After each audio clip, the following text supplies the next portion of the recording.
Yo! Yo! Yo! Yo! What's up guys? I'm so excited today kasi mag-unbox na naman tayo ng sapatos. So hindi tayo mahilig sa music, sa gadgets, sa kotse. Mahilig din tayo sa sapatos. At itong i-unbox natin today guys ay isang signature classic basketball shoes. Isa sa mga top basketball shoes na nagamit ko. And one of the best low top shoes guys. So ano pang hinihintay natin guys? Tara, tignan na natin yung tinutukoy ko sapatos. Let's go! So guys, so ito yung box niya, all black. Dito ay may check. Sa gilid natin special. Dito yung pangalan ng sapatos, tsaka yung size. Sa ilalim, just Nike, Air, check, swoosh. At sa taas guys, isa sa mga gusto kong logo, isa sa mga gusto kong box, all black. Alam nyo na kung kanino sapatos to. Kobe, let's go. Tingnan natin kung ano nasa loob. Uy, white paper as always. And yung shoes. Look. Nice. Black Mamba. So guys, so this is the Nike Kobe 8 Pro Throw in Hollywood Nights colorway, or tinatawag din nilang away colorway. Look. Ano ko sasabi nyo? Check. Logo. Swoosh. So guys, so ito yung ating latest cup, si Nike Kobe 8 Pro Throw Hollywood Nights Away Colorway. So ang SRP niya is 9,895 pesos. So isa to sa mga Kobe 8 Pro Throw na nirelease itong September. Actually, ang nirelease sa Pilipinas is yung black tsaka yung white. So hindi ko lang alam guys kung i-release yung ibang colorway. So nung nirelease to guys sa atin sa Pinas, akala ko limited lang yung stock, pero parang maraming stock ang nirelease. Lalong-lalo na yung white na colorway, yung home colorway. So soon, unbox natin yun pag dumating na sa atin. Kasi kung napanood nyo last time yung vlog natin, na pick-up vlog sa Titan, ito yung kinuha kong sapatos guys. So nakuha ko to sa Titan Reserve. So at that time, nung nag-email sila or nung nag-post sila, siguro mga after 30 minutes, tsaka lang siya naubos yung mga Kobe's. And ngayon, parang nagkakaroon ng mga restock sa Park Access. So double check nyo na lang kung meron pa ngayon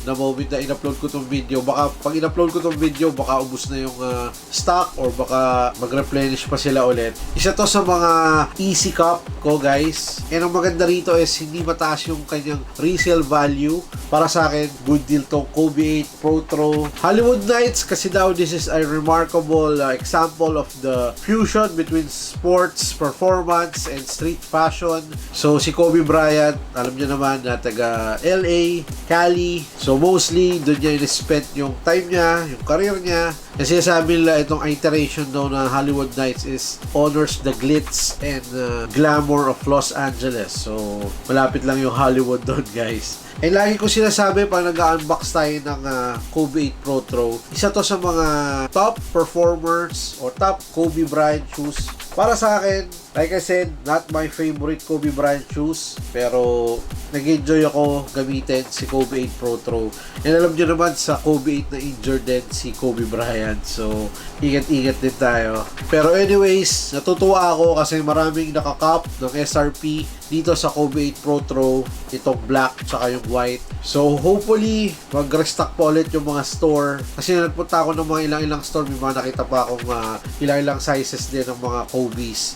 And sana guys, i-release din yung natitira pang tatlong colorways guys, no? Yung gray, yung midnight navy, tsaka yung red. So pag ni-release yun, siguro baka kumuha ako ng isa pang kulay. So gawin ko beater shoes tong mga Kobe's na to. And ito na ba yung sinasabi ni Vanessa Bryant and Nike na Kobe's for everyone? So malalaman natin kasi nakikita ko rin sa mga nagpo-post sa abroad na seating yung mga Kobe's. Eh sinasabi din ng iba na yung ibang colorways na Kobe Team Bank is i-release naman sa ibang bansa. So, ang sabi-sabi is ito daw black tsaka yung white is for Asia, tsaka yung I think red, yung gray tsaka yung midnight navy or yung blue is sa Europe, US. Pero basa ako na sana i-release din kasi may mga nakita ko sa US na lahat naman ng colorways is ni-release nila. So, let's see, and abang-abang tayo. So maraming sapatos ang nilalabas ngayon. Sobrang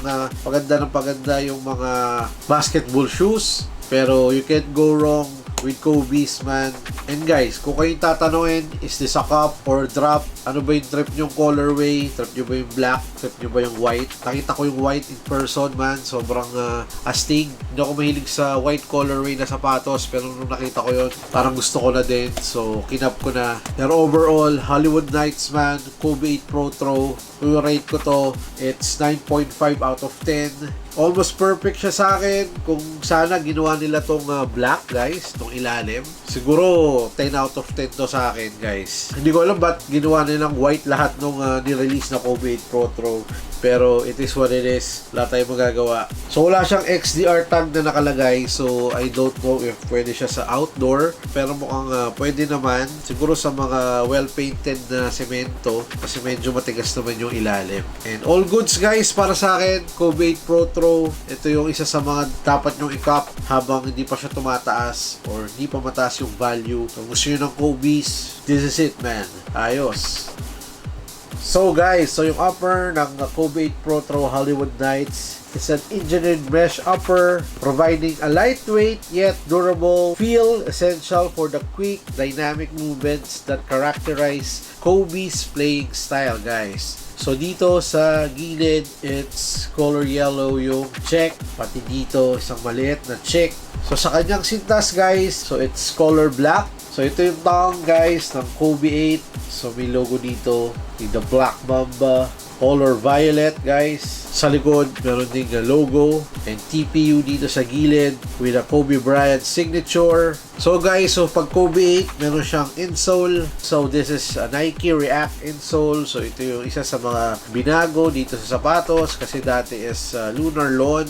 So sinasabi ng iba na mas mabigat siya compared do sa dati. Pero like I said, I'm a big fan of React cushion. So para sa akin, tamang-tama yung React sa paa ko. Gusto ko yung impact protection. So all goods. May the Black Mamba logo. So, syempre, may logo dito ni Kobe. And curious ako dito, guys. Sa mga may alam, please comment sa baba kung ano tong symbols na yan. Tsaka yung nasa likod, parang may secret code daw dito. So, guys, so ito yung ilalim or traction ng Kobe 8 Pro Throw, guys.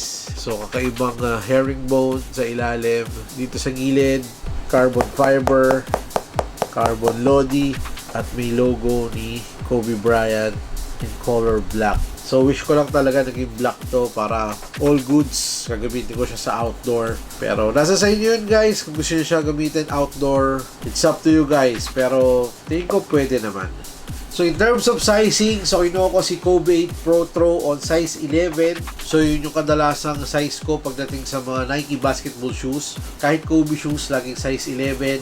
So size 11, meron pa akong space dito ng konti, which is yun yung gustong-gusto ko pagdating sa sapatos. So masasuggest ko dito is kung ano yung traditional Nike sizing nyo, yun ang kunin nyo kay Kobe 8 Pro Throw. And kung makakita kayo ito sa store, guys, try nyo ring sukatin para alam nyo yung right size para sa inyo. Kasi minsan okay true to size, minsan okay din mag half size up. Kasi pag mga Kobe's is medyo snug, guys. Pag gusto nyo talaga ng snug 1-to-1 fit, go half size down. Pero masasuggest ko talaga dito is true to size. Kung ano yung kadalasan yung kinukuhang size pagdating sa mga basketball shoes. With the right sizing, guys, talagang parang minold yung paa nyo dito. And kung mahilig kayo sa mga low top basketball shoes, for sure magugustuhan nyo to. So hindi kayo magsisisi, tingin ko, sa mga Kobe 8 Pro Throws, guys. Ayos.